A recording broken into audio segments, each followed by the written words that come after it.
मोटू और पतलू एक दिन जंगल में खो गए। जंगल इतना घना था कि रास्ते का पता ही नहीं चल रहा था। हर तरफ सिर्फ पेड़ और अंधेरा था। भूख लगी थी, थक गए थे। उन्होंने सोचा कि कहीं बैठकर थोड़ा आराम कर लें, लेकिन जंगल में शांति के बजाय अजीब सी आवाजें सुने दे रही थी। अचानक एक पुरानी हवेली दिखाई दी।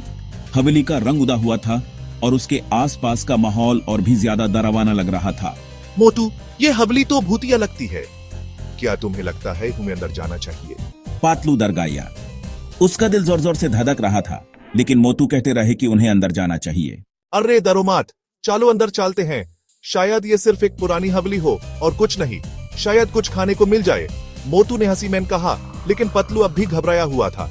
हवेली के दरवाजे खुलते ही एक तेज हवा का झोंका आया। हवा इतनी ठंडी थी कि दोनों के रूंगटे खड़े हो गए। भूत, पतलू ने चीख कर कहा और मोटू भी एक पल के लिए डर गया। मोटू चिल्लाया और पतलू से चिपक गया। दोनों इतने डर गए थे कि उन्हें समझ नहीं आ रहा था क्या करें। दरवाजे के पीछे से एक हल्की सी हंसी की आवाज आई। वो हंसी इतनी अजीब थी कि लग रहा था जैसे कोई उनका मजाक उड़ा रहा हो। कौन है वो? पतलू ने धीरे से पूछा, लेकिन जवाब ना ही आया। पतलू ने डर के मारे पूछा, लेकिन मोटू ने उसे चुप रहने को कहा। दोनों अब और ज्यादा घबरा गए थे। एक छोटी सी रोशनी दिखाई दी जो हवा में तैर रही थी। वो रोशनी धीरे धीरे उनकी तरफ बढ़ रही थी, जैसे उन्हें कुछ बताना चाहती हो। मैं हूं भूतनाथ। मैं यहाँ का सबसे पुराना और सबसे अनोखा भूत हूं।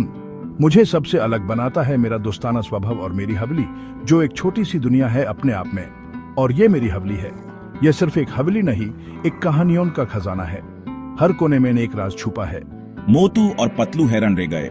उन्होंने कभी इतना अनोखा भूत नहीं देखा था। भूतनाथ एक छोटे बच्चे जैसा दिखता था, बस पैर नहीं थे, लेकिन उसकी मुस्कान और बातें सबका दिल जीत लेती थी। तुम दोनों यहाँ क्या कर रहे हो? क्या तुम्हें मेरी हवेली पसंद आई?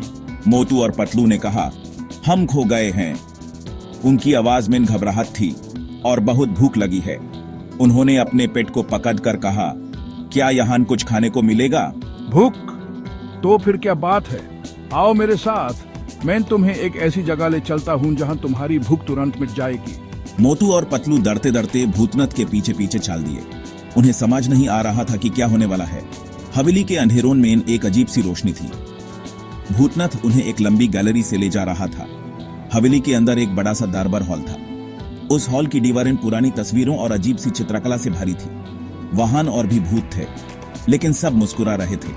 ऐसा लग रहा था जैसे ये एक भूतों का उत्सव हो। भूतनाथ ने मोटू और पतलू के लिए ढेर सारा खाना मंगाया। वो खाना देखकर दोनों के चेहरे खुशी से चमक उठे, लेकिन मोटू के दिमाग में एक ही चीज थी, समोसा। वाह, इतना सारा खाना! ये तो किसी शाही दावत जैसा लग रहा है। हाँ, लेकिन मुझे तो समोसा चाहिए। समोसा के बिना तो मजा ही नहीं आएगा। भूतनाथ ने एक भूत को समोसा लाने का इशारा किया।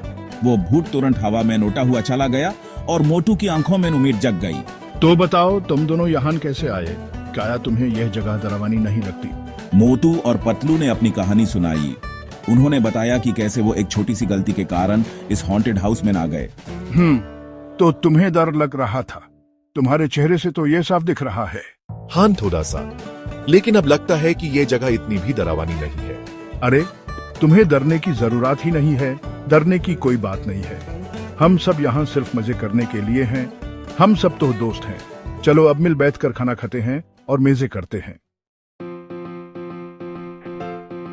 लेकिन ये हवेली, ये तो भूतिया है ना? ये हवेली भूतिया नहीं है। ये तो मेरी दादी की हवेली है। वो यहाँ अकेले रहती थी। तो फिर ये सब भूत? हम सब यहाँ के देखभाल के लिए रहते हैं। दादी ने कहा था उनकी हवेली का ख्याल रखना। और हाँ, वो दरवाजे के पीछे एक रास्ता है। वो तुम्हें वापस जंगल से बाहर ले जाएगा। मोटू और पतलू बहुत खुश हुए। उन्होंने भूतनाथ और उनके दोस्तों को धन्यवाद दिया। डरो मत, भूत होते ही नहीं हैं।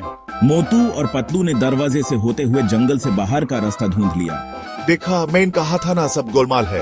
पतलू मुस्कुरा दिया। उन्हें समझा गया कि डर के आगे जीत है।